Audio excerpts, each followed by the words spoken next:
Salut tout le monde. Rapidement, aujourd'hui on sort un article sur les complémentations alimentaires et le sport. Évidemment, nous sommes des compléments alimentaires. Je monte à côté parce qu'on me dit tout le temps, tu ne montres jamais ce que tu fais, vous ne montrez pas ce que vous faites, donc je montre ce que nous faisons. Le sublime complément alimentaire sous forme liquide. Cet article, il est super important, d'abord parce qu'en fait, on clarifie pas mal de points et pas mal de questions que vous posez souvent, que vous nous posez souvent. Puis on avait envie aussi de mettre l'accent sur quelque chose qui nous pose un petit problème, qui est la première partie de cet article, les mythes et les préjugés sur les compléments alimentaires qui, faut le dire, souffrent d'une image qui est assez calamiteuse. Je trouve qu'on fait l'objet de dénigrement et d'attaques systématiques qui relèvent quasiment de la persécution. Les mots sont un peu forts, mais je trouve que c'est assez vrai. Et j'aimerais insister notamment sur le fait que nos instances qui nous encadrent de réglementation, DGCCRF, FSA, ANSES, ont des discours qui sont particulièrement alarmistes, notamment sur le sujet du dopage, puisque quand vous examinez le sujet sur ces instances ou à travers ces instances, elles renvoient beaucoup à un doute qui est celui de se doper accidentellement avec des compléments alimentaires.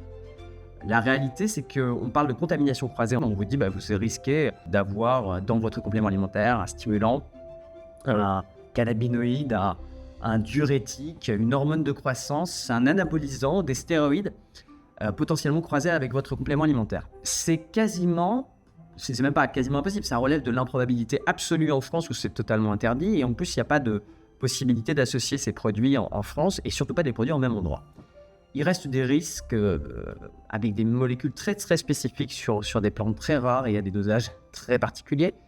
Mais ce qui arrive ici et qu'on retrouve en permanence aujourd'hui dans notre industrie et dans bien d'autres industries de façon générale dans la façon de délivrer l'information, c'est que à force de se désintéresser des proportions, des faits, vraiment être rigoureux dans ce dont on parle et ses proportions, c'est-à-dire quel est le risque de survenue de ce risque et à quel point c'est sensible ou pas de le formuler et de le faire exister dans l'imaginaire des gens alors qu'il est virtuellement impossible que ça se produise.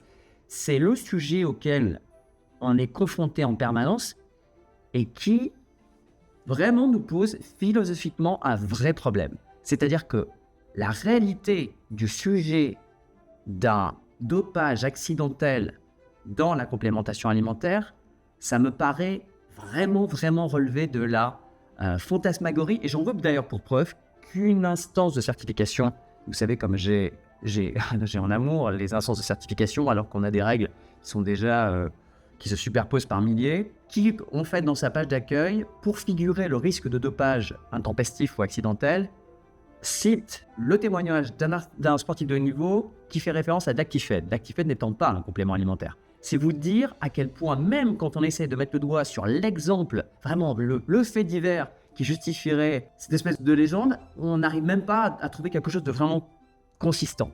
Voilà, c'était un peu mon coup de gueule du jour. Cet article est intéressant, j'espère en tout cas qu'il vous intéressera. Je vous dis à très bientôt. Salut.